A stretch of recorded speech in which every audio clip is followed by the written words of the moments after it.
오늘은 구약성경 미가서 5장 1절부터 보겠습니다. 구약성경 미가서입니다.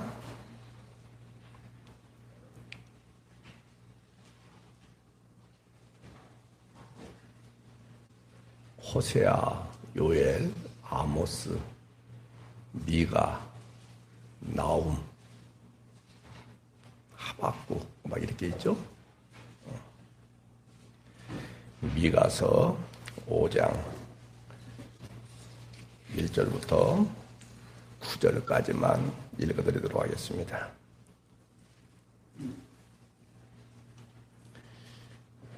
미가서 5장 1절부터 제가 천천히 읽어드릴 테니까 눈으로 마음으로 동시에 잘 따라오시기 바랍니다. 어려운 부분이니까 말씀 앞에 집중할 수 있기 바랍니다. 미가서 5장입니다. 딸 군대여 너는 때를 모을지어다. 그들이 우리를 에워쌌으니 막대기로 이스라엘 재판자의 뺨을 치리로다. 베들레헴 에브라다야 너는 유다 족속 중에 작을지라도 이스라엘을 다스릴 자가 네게서 내게로 나올 것이라. 그의 근본은 상고의 영혼에 있느니라.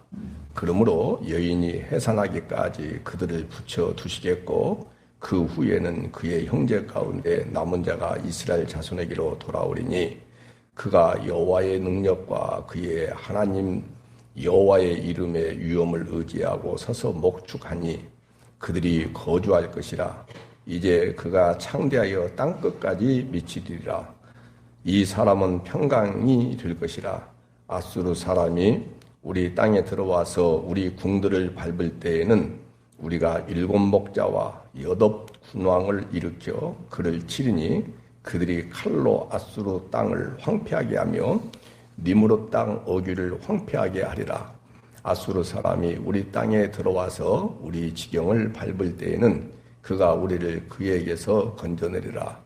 야곱의 남은 자는 많은 백성 가운데 있으리니 그들은 여호와께로부터 내리는 이슬 같고 풀 위에 내리는 단비 같아서 사람을 기다리지 아니하며 인생을 기다리지 아니할 것이며 야곱의 남은 자는 여러 나라 가운데와 많은 백성 가운데에 있으리니 그들은 수풀의 짐승들 중에 사자 같고 양떼 중에 젊은 사자 같아서 만일 그가 지나간즉 밟고 찢으리니 능히 구원할 자가 없을 것이라. 내 손이 내 대적들 위에 들려서 네 모든 원수를 진멸하기를 바라노라. 아멘. 구약 성경이기도 하지만은 하나님의 말씀은 하늘의 소리를 땅의 것으로 설명하는 것이기 때문에 다시 집중하셔야 됩니다. 항상 여러분들이 그 부분을 놓치지 않기를 바라요. 하나님의 말씀은 항상 하늘의 뜻을, 하늘의 소리를 땅의 것으로 설명하는 것에 불과해요. 그래서 여러분들이 하늘의 소리로 듣지 아니하고 땅의 소리로 듣게 되면은 그것은 곧 그리스도의 영을 받은 사람이다, 아니다, 아닌 거예요. 아까도 대표기도 시간에 그런 기도 내용이 참 많이 나왔잖아요. 예수님이 왜 이 땅에 오셨는지를 여러분들이 모르고 신앙생활하면 그것은 신앙생활이 아니라 그냥 말 그대로 종교생활에 불과한 거예요. 예수님은 우리의 필요에 의해서 오신 것이 아니라 예수님은 하나님의 필요에 의해서 이 땅에 오신 거예요. 제가 말씀을 준비하면서 우리 차두환 집사님을 여러 번 생각하게 됐어요. 무슨 말씀이냐면 컴퓨터나 프린터가 고장나면 제가 항상 우리 차 집사님한테 부탁을 해요. 그러면은 아주 신기하리만큼 즉각 고쳐줘요. 자, 제가 차 집사님을 노크한 것은 나의 필요에 의해서 노크한 거예요. 차 집사님을 보고 싶고 차집사님 뭔가 요구하는 것이 뭐예요? 라고 묻고 싶어서 내가 녹화한 거예요. 나의 필요에 의해서 했잖아요. 네. 나의 필요에 의해서 녹화한 거예요. 그러니까는 차집사님 입장에서는 여러분 그렇게 생각 한번 해보세요. 기분이 좋아요, 나빠요? 항상 자기 필요에 의해서만 전화해. 나쁘죠. 나쁜 거예요. 근데 나는 교인 중에 교수고 여러 가지 성격이나 성품이나 가치관이나 이런 것들이 안 좋기 때문에 내가 놓고 할 수가 있어요. 그러나 하늘에 계신 하나님께서는 여러분들을 놓고 하시고 바로 누구를 보내주시냐면 예수 그리스도를 보내주신 것은 하나님의 필요에 의해서 여러분들을 놓고 한 거예요. 근데 그 하나님은 완전하신 분이시죠? 그래서 내게 손해를 끼치고 안 끼치고. 근데 제가 아까 차집사님을 놓고 한 것은 차집사님의 시간을 많이 제가 앗아가요, 안 앗아가요? 그러니까는 피해를 끼쳤어요, 안 끼쳤어요? 그러는 거예요. 근데 하나님은 여러분들을 향하여 예수님을 이 땅에 보내주실 때는 분명히 순간순간 또 어떤 경우는 피해를 입은 것처럼 느껴질 수도 있어요. 왜? 예수님 때문에 손해보는 것들이 있을 수 있어요, 없어요? 그런데 그게 실질적으로 본다면 그게 손해더라. 다 내게 유익이더라. 그러는 거예요.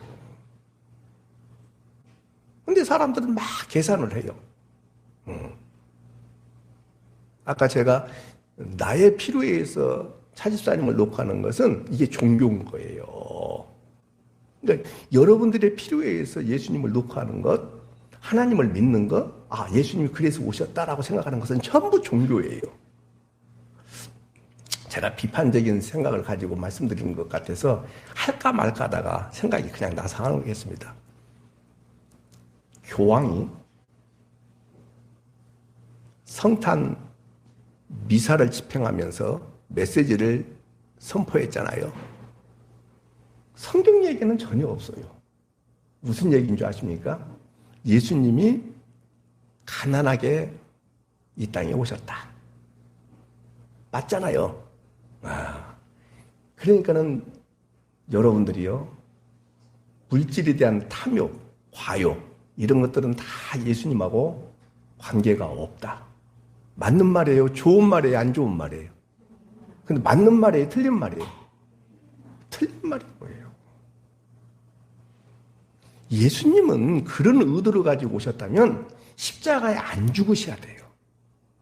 그리고 지금도 살아계셔서 저렇게 러시아와 우크라이나 전쟁을 통해서 오는 막대한 피해를 입고 있는 이 세상 현실에 대하여 친히 개입하시면 되는 거예요. 맞죠?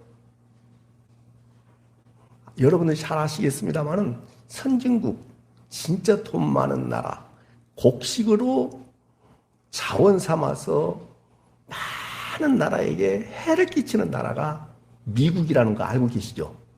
그래서 자기네들의 물가에 대하여 도움이 되지 아니하면 어떻게 하냐? 갖다가 다 태평양에다 버려버려요, 그냥. 아프리카나 어려운 나라에 주면 되지 않느냐? 여러분 그렇게 생각할 수 있잖아요. 그건 이상적인 생각이에요. 그러면 그 나라 물가가, 곡식류가 툭 떨어진단 말이에요. 그래서 갖다 버려버리는 거예요, 그냥.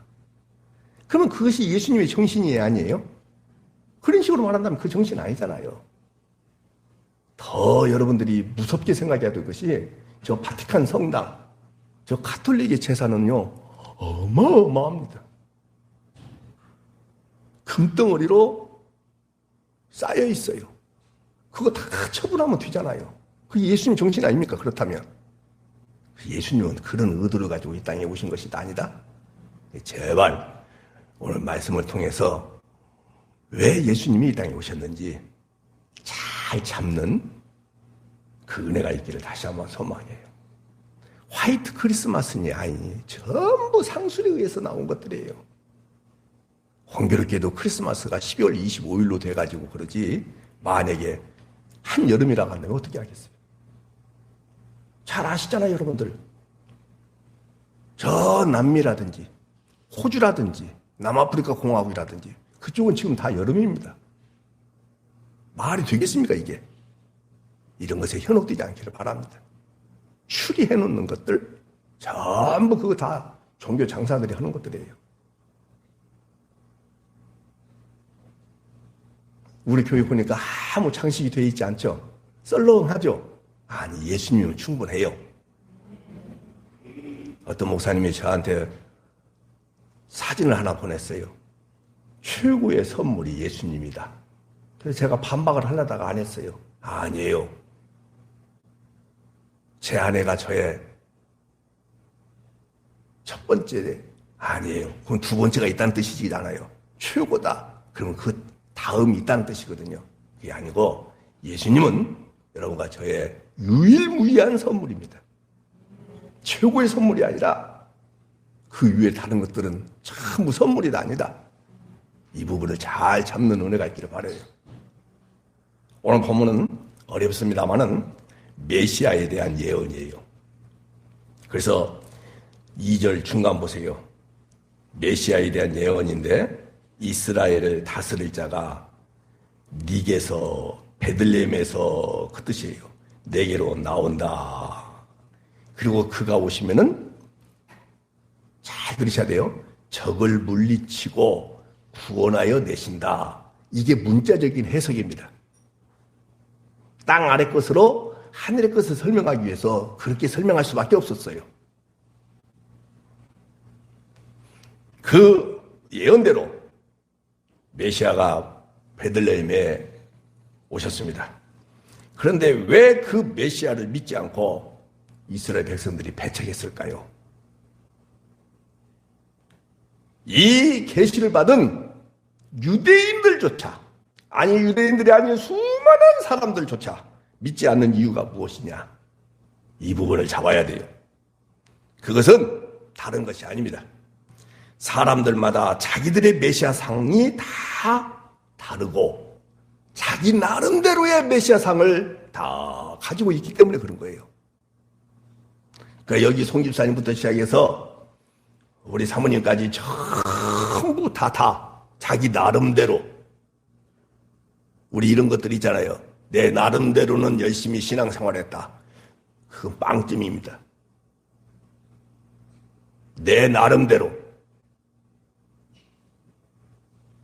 자기가 만든 자기의 필요에 의한 메시아상을 다들 사람들은 가지고 있어요.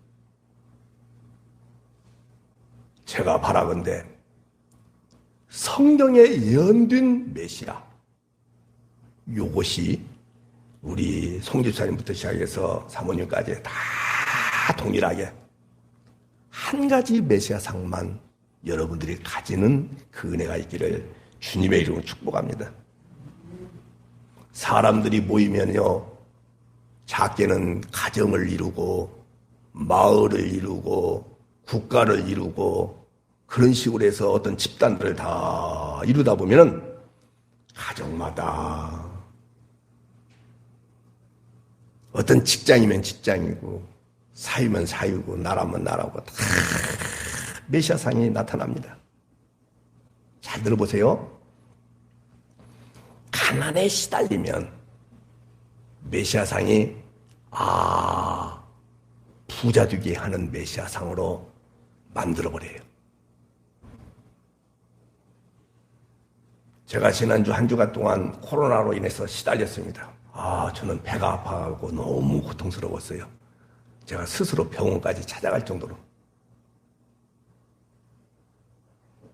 그러면 순간적으로 예수님이 왜 이 땅에 오셨을까? 나의 질병을 치료하시기 위해서 오셨을 것이다. 이런 기대감을 가질 수가 있어요, 없어요? 전쟁이 일어났습니다. 나름대로 다 메시아상을 만들어 놓고 설정해 놓고 거기다 대고 빌 수 있어요, 없어요? 있겠죠?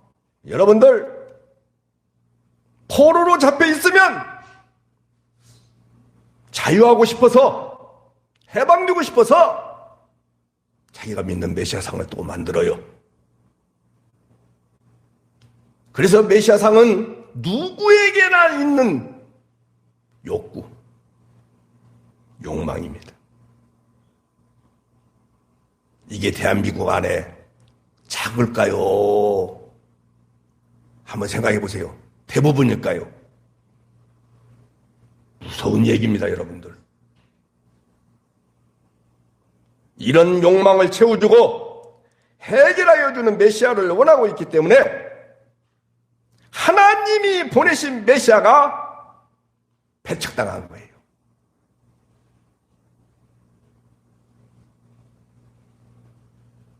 구약의 예언된 메시아가 이런 의도를 갖고 왔는데 내 문제 해결해 주지 않아요. 내 소원 성취해 주지 않아요. 내가 그렇게 만사형통하고 싶었는데 거기에 대하여 반응하지 않아요. 그러니까 이 메시아를 버리고 내가 원하는 메시아상, 내가 원하는 메시아상 다 만들어내요. 이런 기독교는 제발 여러분들 놓치지 마십시오. 성경이 없습니다.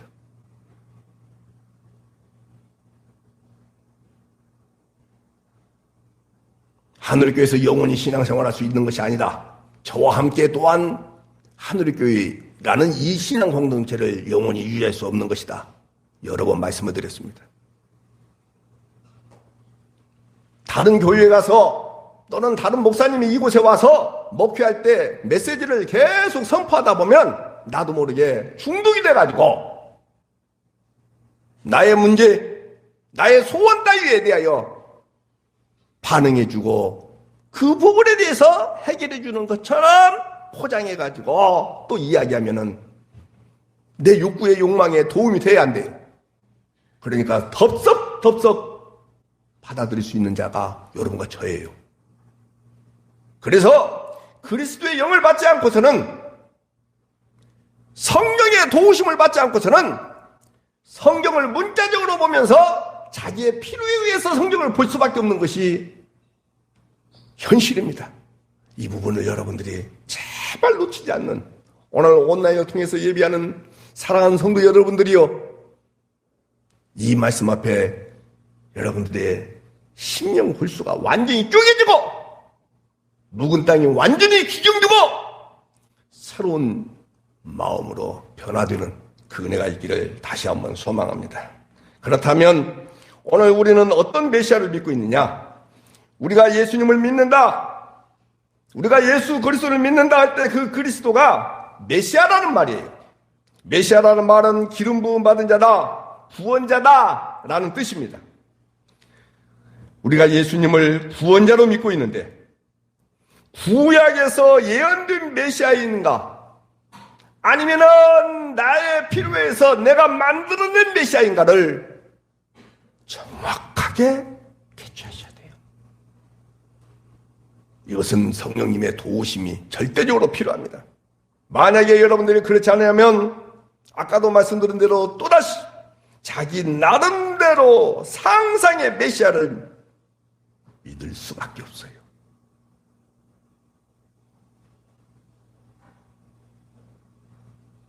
제가 송 집사님한테 여쭤보고 싶어요. 지연이 합격 발표하는 날 은연중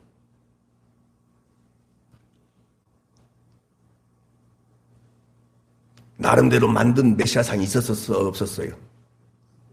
네, 진도가 나가기 위해서 지금 대답하는 거예요.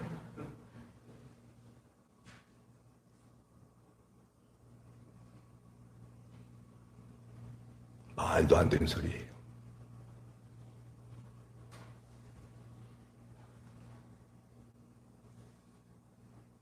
여러분들 자기 나름대로의 메시아상을 한번 따라서 합시다.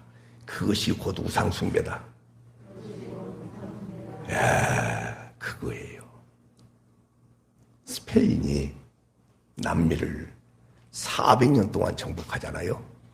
그런데 정복하면서 그들의 명분이 뭔지 아십니까? 우상숭배 타파였어요. 뭐라고요? 그런데요, 제가 남미 여행을 해봤잖아요. 남미에 가보면 성당 곳곳에 우상숭배, 우상이죠. 우상, 숭배가 아니라 우상이죠. 어마어마하게 만들어놔요. 근데 자기네들은 그걸 우상 숭배한다고 생각해야 하네요. 그래서 여러분들이 가톨릭은요, 성상 숭배입니다. 그러니까 거룩한 상을 만들어 놓고 거기다 대고 숭배해요. 그 다음에 그리스, 러시아 정교회 이런 거 있잖아요. 이런 정교회는 전부 성화 숭배예요. 가보면 그냥 그림들이 엄청나게 많이 그려져 있어요. 거기다 대고 숭배해요.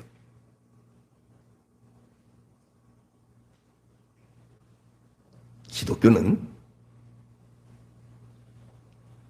눈에 보이지 않지만 메시아상을 딱 만들어 놓고 거기다가 자기 소원을 마음속으로 기도합니다. 자기 문제를 해결해 달라고 기도합니다. 똑같은 우상숭배도 아니다.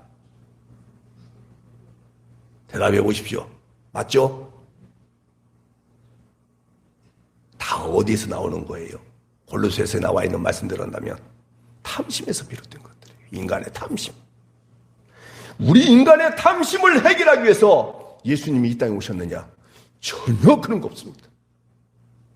일도 그런 것이 없습니다.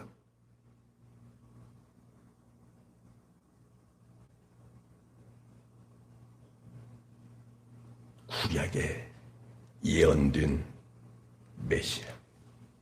그 메시아가 오셔서 구약에 예언된 모든 말씀을 하나도 놓치지 않냐고 다 성취하신 그 메시아. 그래서 어떻게 성취하셨느냐? 율법의 요구를 하나도 놓치지 않냐고 십자가상에서 다 이루시는 모습으로 성취하신 거예요. 이제는 우리가 율법의 저주 아래 있고 아니고 이런 은총을 우리가 입은 거예요. 이제 우리는 죽어도 살겠고 살아서 믿는 자는 영원히 사는 이 복을 받았어요.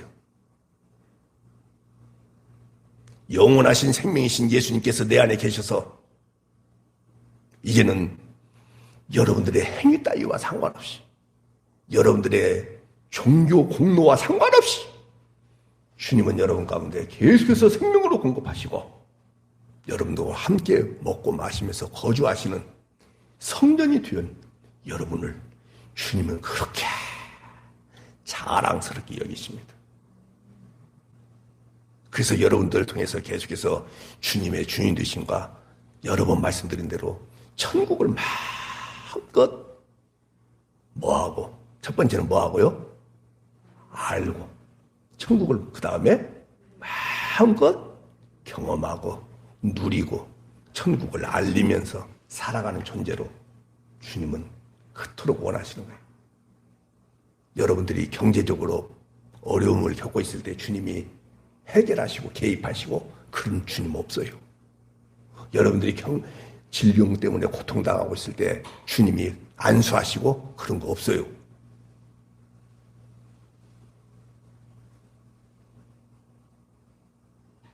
말씀을 드렸잖아요. 나라 내일이 간사함이 없다라고 말씀드렸죠? 간사함이 없다. 무슨 뜻이라고 말씀드렸죠?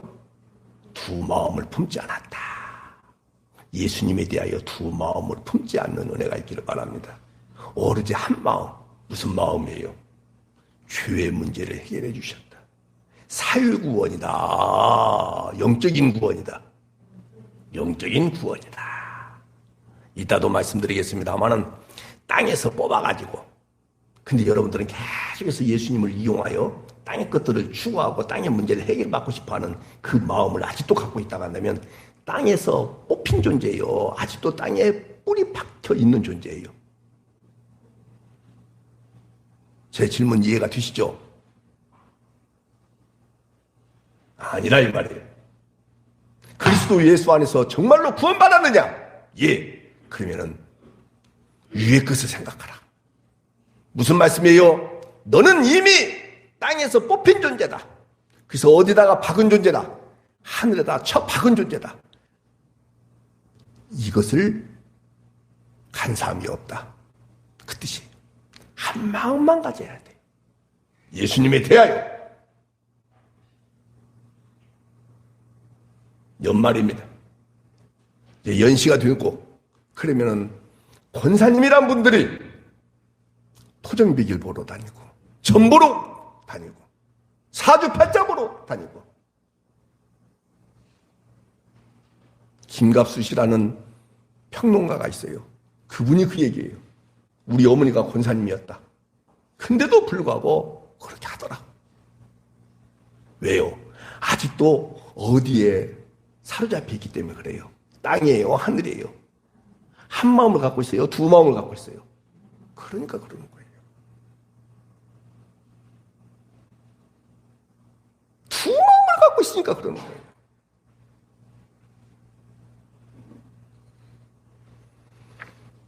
시간이 많이 갔으니까 성경을 다 안 읽고 지나갈 테니까 여러분들이 성경을 좀 보시기 바랍니다.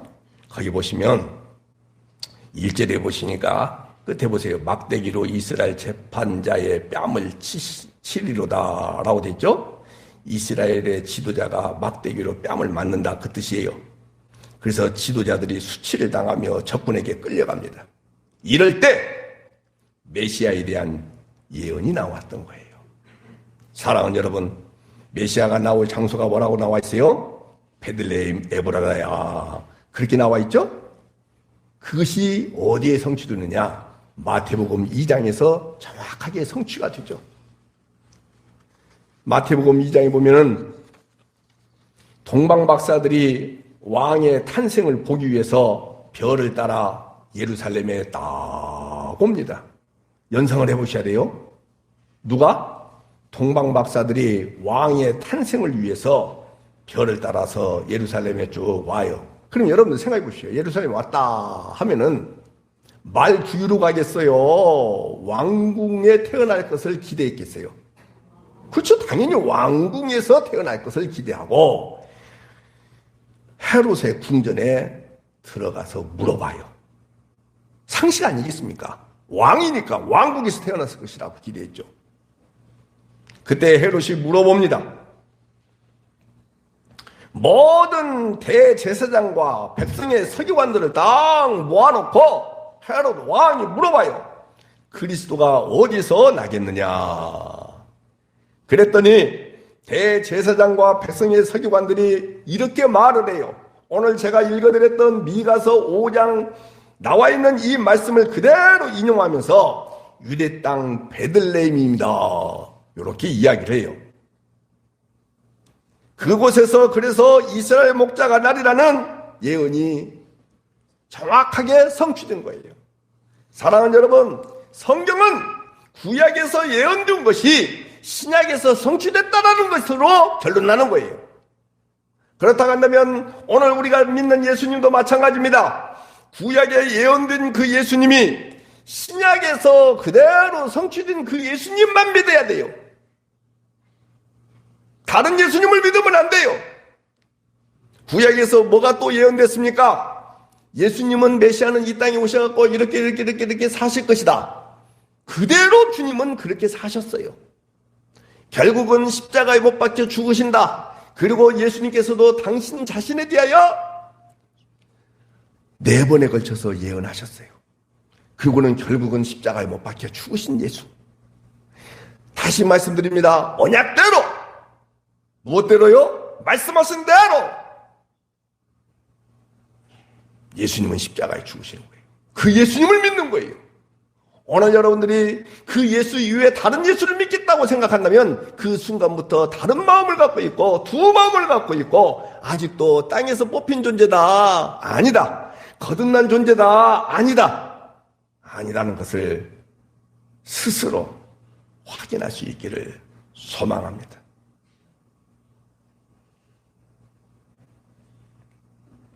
이 절 보겠습니다.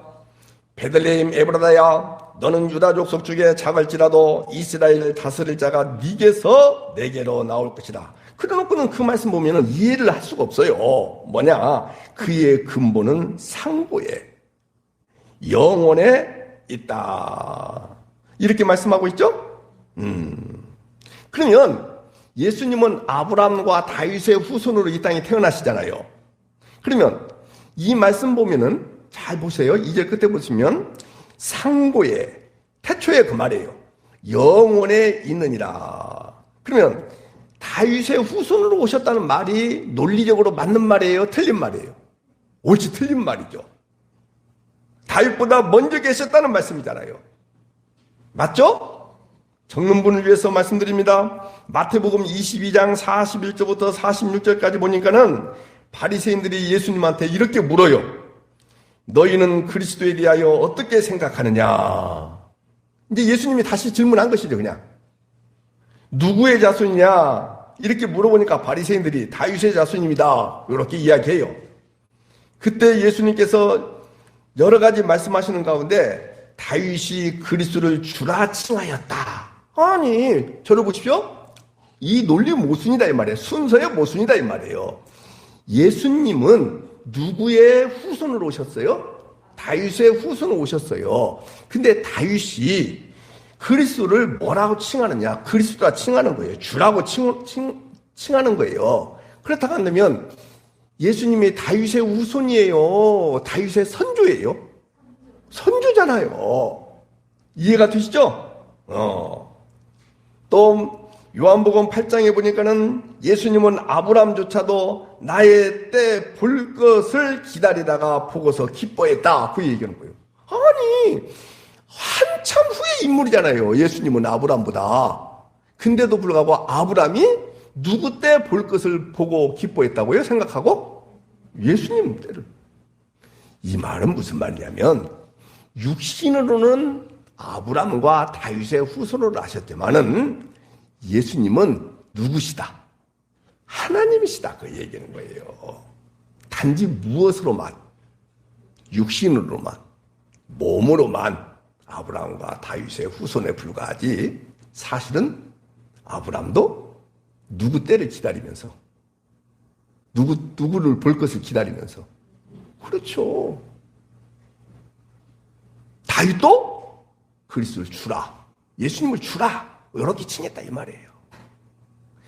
이런 것들이 성경에 하나도 착오 없이 그대로 성취되는 모습을 성경을 통해서 봤다면 우리도 예수 그리스도를 믿을 때 구약에 예언된 예수님, 신약에 성취된 예수님, 그 이후에 다른 예수님을 섞으면 된다 안 된다? 누굴 위해서 섞어요? 안 되는 거예요. 안 되는 거예요.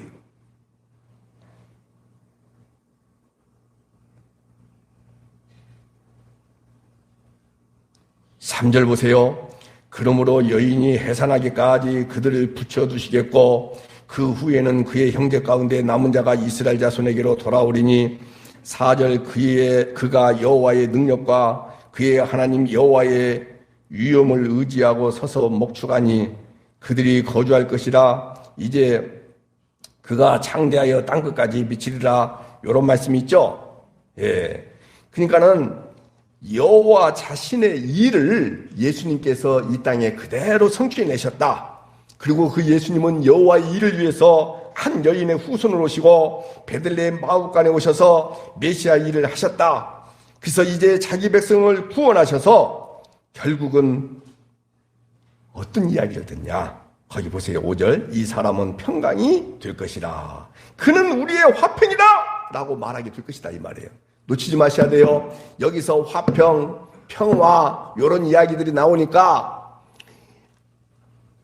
하나님과 우리 사이의 화평을 도모하시기 위해서 예수님이 십자가에 못 박혀 죽으신 것을 이야기하는 것이지 세계 인류 평화라든지 인간과 인간 사이의 평화라든지 집단과 집단 사이의 평화를 놓고 이야기하는 것은 결코 아닙니다.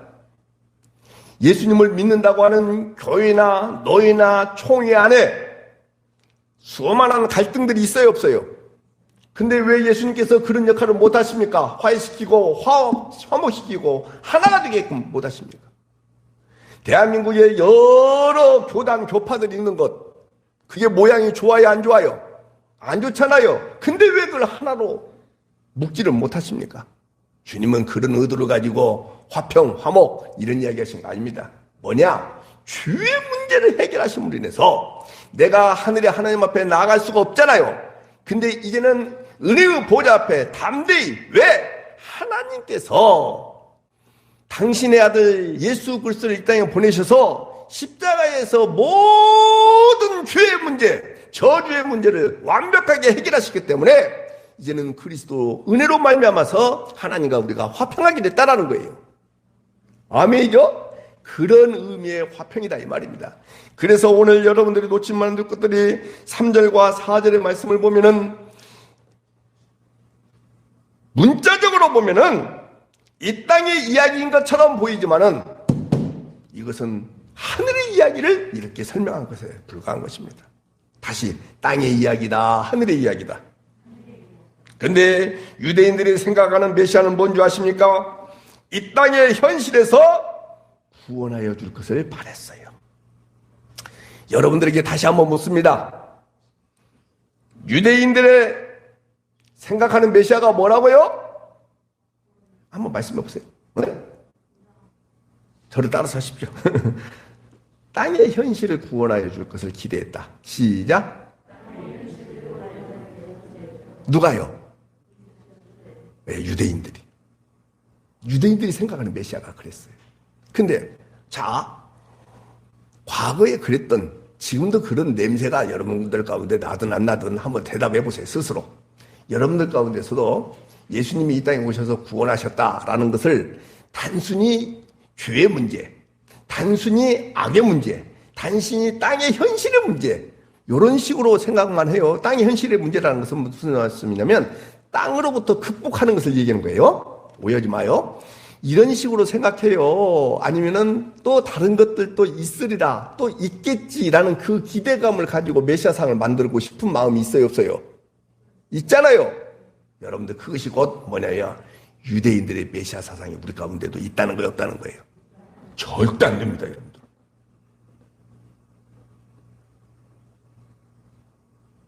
사랑하는 가족 가운데 한 사람이 불의의 사고로 지금 막 운명 위기에 처했다 할지라도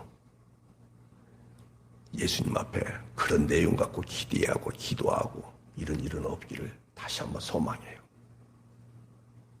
오히려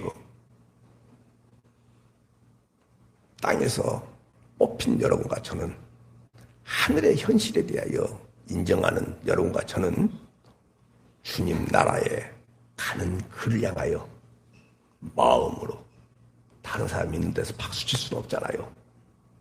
동의를 못하고 인정할 수가 없다고 생각하는 사람이 있을 수 있으니까 마음으로 정말로 축하하는 그런 믿음의 자세를 견지할 때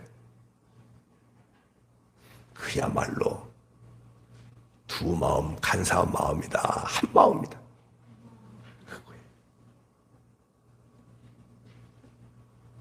이게 여러분들의 신앙이 될 수 있기를 주님의 이름으로 축복합니다.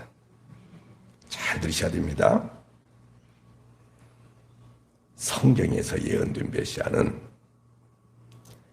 이 땅의 현실에서 더 나은 삶의 구원을 말하는 것이 아니고요, 이 땅의 현실 자체로부터 구원하는 것을 말씀하시는 거예요. 이 땅의 현실에서 더 잘 먹고 잘 살고 더 나은 삶을 살도록 하기 위한 메시아가 아니라, 제 손을 보셔야 돼요. 땅의 현실에서 뛰어넘는 것, 극복하는 것. 그래서 어디를 향하여? 하늘을 향하여 가고자 하는 강한 마음을 갖는 것. 이것이 진정한 성경에서 예언된 메시아 상이다. 믿는 분만 아멘 합시다. 그것이 성경에 나와요. 이 부분을 찾도록 합시다. 신약성경 302쪽에 나와 있는 갈라디아서 1장 4절, 5절, 2절 말씀을 펴보시기 바랍니다. 갈라디아서 1장 4절과 5절입니다. 꼭 찾으셔야 돼요. 신약성경 302쪽에 나와요. 아주 중요한 말씀입니다.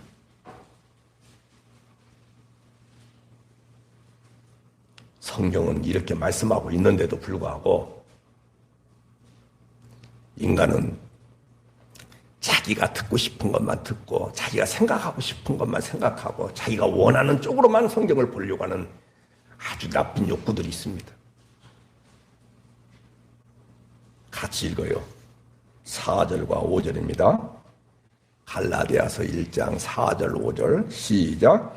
그리스도께서 하나님 곧 우리 아버지의 뜻을 따라 첫 번째, 이 악한 세대에서 우리를 뭐 하시려고?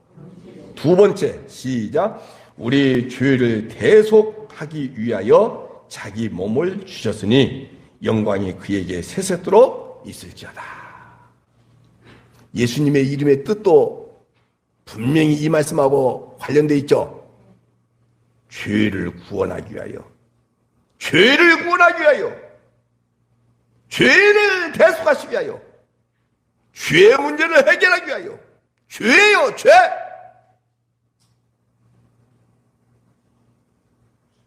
예수님이 이 땅에 오시고 예수님이 여러분들을 구원하시고 여러분들 가운데 믿음이라는 선물을 넣어주셔서 예수님을 믿습니다 라고 고백할 수밖에 없도록 만드신 그 의도는 여러분들이 이 땅에서 평안하고 잘 먹고 잘 살게 하기 위함이 결코 아닙니다. 뭐라고 했어요? 죄에서의 구원이다. 이 땅에서 건지시는 것이다. 아까 말씀드렸죠. 이 땅에서 건지신다. 그 말은 무슨 말이냐? 여러분들 땅의 현실에 대하여 집착하고 땅의 것들을 추구하고 땅의 문제에 몰입하고 있는 여러분과 저를 주님이 뽑으셔서 땅의 것을 추구하고 하늘의 것을 추구하고.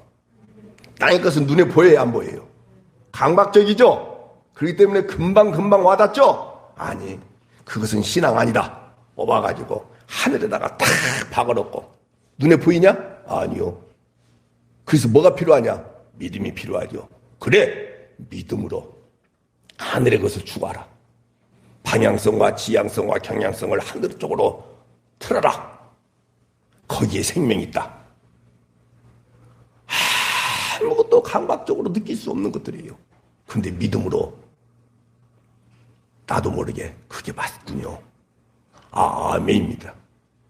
예, 거기에 대하여 지적으로나 감정적으로나 의지적으로 동의가 됩니다.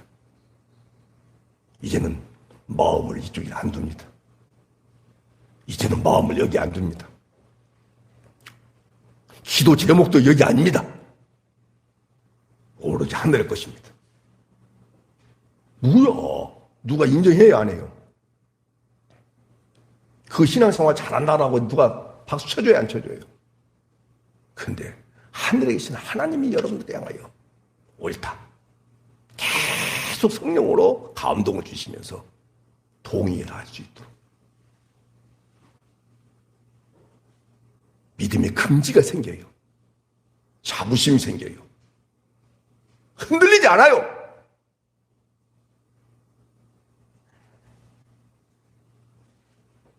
사랑하는 여러분, 땅의 현실만을 인정하며 살아가는 세상에서 보이지 아니하는 하늘의 현실을 믿게 하는 것이 메시아가 하시는 일입니다. 그 구원은 우리의 죄에서의 구원이에요. 죄에서의 구원이에요. 그러나 이러한 구원을 기뻐하지 않는 것을 이스라엘 백성들을 통해서 우리는 잘 알고 있습니다. 왜 그들이 기뻐하지 않았다고요? 유대인들이 이러한 메시아의 예언을 보면서 따라 삽시다. 그들의 눈이 감기고 그들의 귀가 막히고 그들의 마음이 할례를 받고 못 받고 이렇게 되니까는 계속해서 땅의 현실에 대하여 저를 보십시오. 메시아를 여기에 구속시켜버려요. 여기에 한정시켜버려요. 언제가 얘기한 거 기억하시죠? 하늘을 못 보게 만들어버려요. 꽝 얘기했죠, 꽝. 진짜 제가 1988년도에 경기도 안성 일주에 살면서 우리 앞집에 그 마당에서 꽝을 많이 키우더라고요. 근데 그 물을 쫙 해놨어요. 못 날아가게. 근데 그때까지만 해도 꽝의 속성을 몰랐던가 봐요. 그 남편이 농협을 다니고 있는데도 불구하고 몰랐던가 봐요. 근데 나중에 알게 된 사실인데 꽝 금을 칠 이유가 없어요. 못 날아가게 할 수 있는 방법이 있어요. 그게 뭐냐 아시죠? 그 대가리에다가 캡을 씌워요. 모자를 씌워요. 하늘이 보여요, 안 보여요? 안 보이니까 없는 줄 알고 못 날아가요.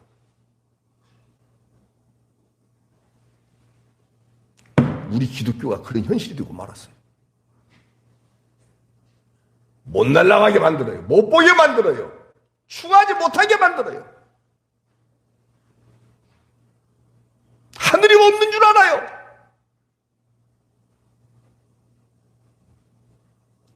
그러면 왜 이스라엘 백성들이 이렇게 볼 수밖에 없었느냐? 그 5절과 6절 끝에 보십시오. 다 볼 수 없으니까. 그가 우리를 그에게서 건져내리라. 그렇게 말씀하고 있죠. 6절에. 그 다음에 5절에 보세요. 끝에 보세요. 여덟 군왕을 일으켜 그를 치리니 이런 말씀이 나오죠. 대답을 해 주셔야지. 나오죠? 그가 우리를 그에게서 건져내리라. 이런 말씀 나오죠? 그래서 이런 말씀을 문자적으로 보니까 땅 아래 것으로 해석해 버리는 거예요. 그러므로 또 여러분들 계속 따라서 하셔야 돼요. 성령이 임하지 않고서는 성경을 보아도 참된 메시아를 볼 수가 없는 거예요. 성령님에서 그리스도의 영임에서 성경을 보게 된 사도들은요, 철저하게 예수님이 구약을 이렇게 해석했고 이렇게 성취하셨다. 그것을 그대로 보았던 거예요. 사도들은. 뭘 받았기 때문에? 성령을 받았기 때문에. 그래서 자신들도 성경을 볼 때 예수님이 구약을 본 그 시각, 그 시선을 가지고 나도 그렇게 해석하고 그대로 적용하고 이렇게 해왔던 거예요. 그러다가 보니까는 초대교회 때 유대인들하고 충돌을 일으킬 수밖에 없었던 이유가 뭐냐? 아니 어떻게 십자가에 못 박힌 예수가 하나님이 살리셔서 주와 그리스도가 되게 하셨다. 이게 유대인들 입장에서는 믿어져요, 안 믿어져요? 안 믿어지는 거예요. 근데 사도들 입장에서는 예수님께서 구약을 보실 때 또 구약을 적용할 때 그 모습, 그 시가 그대로 자기들도 봤기 때문에 십자가에 못 박히신 예수님을 너희들이 못 박아 죽인 예수를 하나님이 살리시고 주와 그리스도가 되게 하셨다. 정확하게 예수님의 시각으로 성경을 봤던 거예요. 그래서 그대로 이해한 거예요. 그때 유대인들은 어떻게 이해하느냐? 무슨 소리 하고 있어? 그 예수 저주받아 죽었어. 저주받아 죽었어. 이스라엘 구원하지 못하고 실패해서 죽었어. 이렇게 이야기하는 거예요. 그러니까 충돌이 일어나요, 안 일어나요? 무슨 말이에요? 땅의 현실에 대하여 구원을 메시아가 했다는 거예요, 안 했다는 거예요? 그 예수가 했다는 거예요, 안 했다는 거예요? 그럼 당연히 죽어야지. 근데 우리가 믿는 사도들이 기록한 신약 성경에도 나와 있지만은 이게 지금 사도행전 2장 32절에 나와 있는 말씀이잖아요. 여러분들 우리가 그걸 믿어요, 안 믿어요? 믿고 있잖아요. 그렇다고 한다면 이제는 현실에 대한 예수님이다. 현실을 극복하시고 뛰어넘어서 하늘의 현실을 이야기해 주시는 그 예수님, 그 현실을 완성하신 예수님, 그 예수님을 믿고 있어야 된다. 이해가 되시죠? 그럼요. 정말입니다, 여러분들. 예수의 죽음은 율법에 의하면 저주받은 죽음이다. 노, 그렇지 않아요. 자기 나라, 자기 민족 하나도 구원해내지 못하는 실패의 죽음이다. 노, 그렇지 않아요. 여러분들의 저주를 끌어안고 예수님이 저주받아 죽으신 거예요. 죽었어요. 근데 다시 살아나셨어요. 그러니까 이제 실패하신 분이에요? 성공하신 분이에요? 할렐루야죠. 그 예수, 그 아기 탄생을 오늘 기념하면서 오늘 예배하는 거예요. 이 부분을 여러분 놓치면 안 됩니다. 자, 정리하도록 할 거예요. 시간이 많이 갔으니까. 근데 이 메시아를 믿는 자들이 어떤 자들이냐. 잘 들으셔야 돼요. 7절부터 9절에 나와 있는 두 가지만 말씀드리고 마치겠습니다. 남은 자들이에요. 따라서 합시다. 돌아와 남은 자다. 자, 크게요. 시간 너무 개의치 마시고. 뭐요? 돌아와 남은 자다. 여러분들이 남은 자예요. 그래서 예수님께서 여러분들을 전부 구원해내시고 여기에 7절에 나와 있는 말씀으로 본다면 야곱의 남은 자는 많은 백성 가운데 있으니 첫 번째 이게 대단히 중요해요. 남은 자는 다시 말씀드려서 메시아를 믿는 자들이 남은 자들이라고 말씀드렸죠. 이 남은 자들은 성경을 보셔야 돼요. 정말 중요해요. 그들은 같이 읽어 여호와께로부터 시작. 여호와께로부터 내리는 이슬 같고 풀 위에 내리는 단비 같아서 사람을 기다리지 아니하며 인생을 기다리지 아니할 것이며 이렇게 말씀하고 있죠. 대단히 중요한 말씀입니다. 여러분들 이스라엘 백성들이 얼마나 많은 지도자를 만났습니까? 그리고 예수님 당시만 해도 얼마나 많은 메시아가 등장했습니까? 그러므로 구원받은 자들은 이 메시아를 정확하게 알아보고 그를 믿게 되는 거예요. 그런데 아주 중요한 말씀이 있으니 거기 다시 보시기 바랍니다. 뭐라고 말씀하고 있어요? 잘 봐요. 사람을 기다리지 아니하며 의지하지 않는다 그 뜻이에요. 다시 예수님의 십자가의 죽음으로 인하여 여러분들은 다시 저주 아래에 있다가 다시 남은 자가 되어 돌아와서 남은 자가 됐죠? 이런 사람들은 계속해서 이스라엘의 야곱의 남은 자와 똑같은 방식으로 살아가는데 단비 같아서 풀 위에 내리는 단비 같고 이슬 같아서 사람을 의지하고 기다리고 그렇지 아니하고 인생을 기다리고 의지하고 그러지 아니하고 절대 그러지 않는다는 거예요. 여러분들 여기서 사람을 인생을 이야기할 때는 타인만을 이야기하는 게 아니에요. 누구까지 포함하냐면 나 자신에 대하여 의지하고 기다리고 안 기다리고. 왜? 왜냐하면 여러분들의 전부가 되신 예수님이 이미 기다림의 결과로 오셨기 때문에 안 오셨기 때문에 이제는 다른 보혜사 성령으로 여러분들 가운데 완벽하게 오셨어요. 전부가 되신 예수님이 안 오셨어요. 그렇기 때문에 이제 다른 도움을 필요로 해야 안 필요로 해야 합니까? 내게서 자가 발전시키는 어떤 힘들이 있을 수 있어요, 없어요? 있을 수 있죠. 그것조차도 의지하고 기다리지 아니하고 오로지 의부로부터 주어져 있는 그 힘의 근원 되신 예수 그리스도께서 내 안에 계시기 때문에 이제는 다시 이야기합니다. 예수님의 십자가의 죽음으로 말미암아서 저주 아래 있던 여러분과 저를 지옥에서 건지셔서 이스라엘의 야곱의 남은 자와 같은 인생을 살아갈 수 있도록 우리 주님께서 역사하시기 때문에 다른 것들이 절대적으로 필요하다, 이제는 필요하지 않다. 요 부분을 정확하게 잡는 자들이 구원받은 자다 이 말입니다.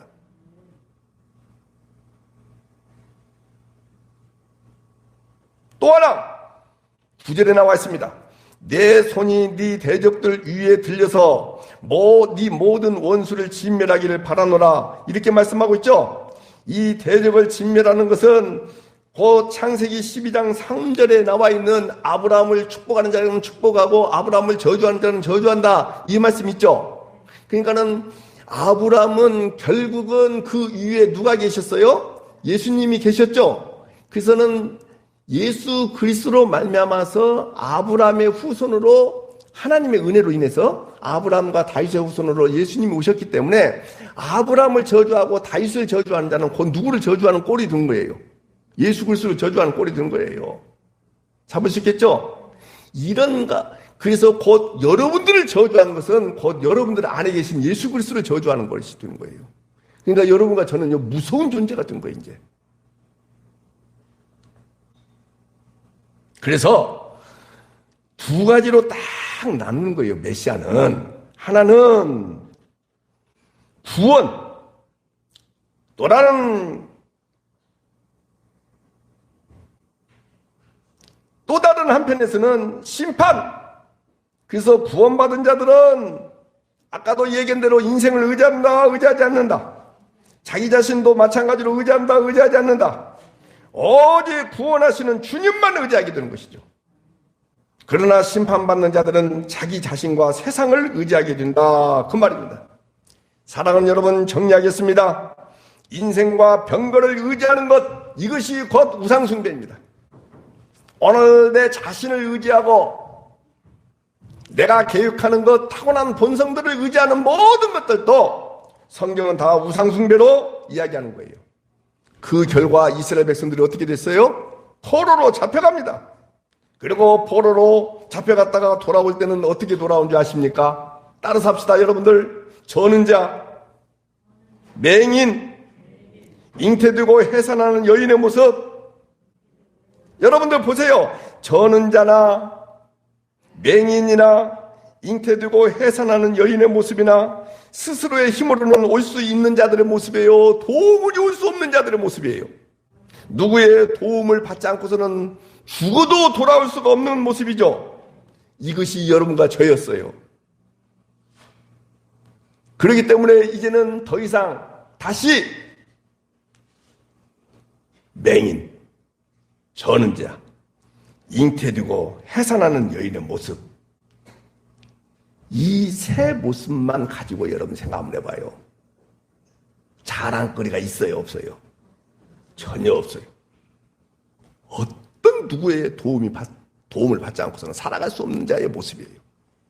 이것은 곧 무슨 이야기냐? 여러분 자신의 의로움에 대하여 내세울 것이 있다는 거예요, 없다는 거예요? 일도 없습니다. 다 우리는 패잔병과 같은 존재였어요. 한순간도 주님의 도우심이 없이는 살아갈 수 없는 존재였어요. 근데 주님이 여러분들 다 일으키셔서 반듯반듯하게 세워놨어요. 근데 잘 들으셔야 돼요. 세워놨더니 정립시켜놨더니 힘을 공급해줬더니 바로 자기 자신을 의지해. 환경을 의지하고 누구를 의지하고. 여러분들 누구를 배신한 거예요? 주님을 배신한 거잖아요. 주님을 배신한 거 아닙니까? 예수는 나의 힘입니다. 예수 이외에는 그 어떤 것도 도움이 될 수 있는 것이 없습니다. 언제 그걸 알 수 있느냐? 점점 늙어가면서 힘을 잃어가면서 관계가 끊어지면서 질병 때문에 고통당할 때 보면은 다 알 수 있어요, 없어요? 다 알 수 있어요. 그러니까 지금부터 힘을 쓰라고 준 것이 아닙니다. 하나님 여러분들에게 주신 다시 맹인, 저는 자, 잉태되고 해산하는 그 모습 같은 존재를 주님이 여러분들을 구원해내셨다면, 그래서 힘이 있는 것처럼 보인다간다면 순간적으로 과거를 잊어먹고 이 힘으로도 충분히 살아갈 수 있다고 생각한다면 그렇게 일으켜주신 그 주님을 배신하는 것입니다. 그런 자들을 향하여 다시 한번 우리 주님께서 포로로 잡혀가게 만든다간다면 또 잃어버려요, 안 잃어버려요? 또 잃어버려요. 또 고통당하잖아요. 그런 우를 범하지 마시고 시도 때도 없이 매 순간마다 우리 주님만 철저히 신뢰하고 의지하고, 주님을 신뢰하고 의지하고 그랬어요. 주님만 그랬어요. 오, 주님만. 이 부분을 가지고 순간순간 점검하면서 나한테 있는 힘들을 내려놓는 작업, 자꾸 내려놓는 작업. 말씀드렸죠. 내려놓을 때 무엇인가 얻기 위한 수단으로 내려놓는 것은 의미가 있다 없다? 아니, 얻기 위한 수단으로 내려놓지 마시고 그것이 나의 힘이 아니라고 믿음으로 결단하시고 내려놓는 그 은혜가 여러분들 가운데 충만하시기를 주의 이름으로 축복합니다. 이것이 성탄 메시지입니다. 기도하겠습니다. 주님 사랑합니다. 주님 감사합니다. 주님 우리의 전부로 찾아와 주셔서 감사합니다.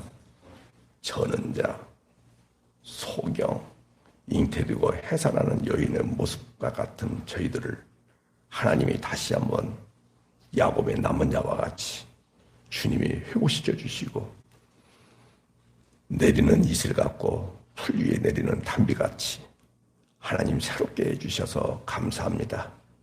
하나님 두 마음을 품지 아니하는 저희들이 되기를 소망합니다. 우리들이 만든 메시아 상을 가지고 주님을 한정시키고 제한시키지 않도록 하나님 도와주시기를 원합니다. 주님 말씀으로 계속해서 일깨워 주시옵소서. 생각나게 하여 주시옵소서. 그 말씀의 힘의 그 권세가 우리 가운데 저 깊은 곳까지도 다 주님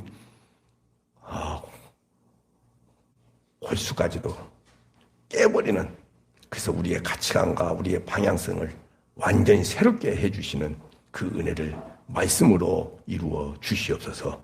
예수님의 이름으로 축복하며 기도드리옵나이다. 아멘.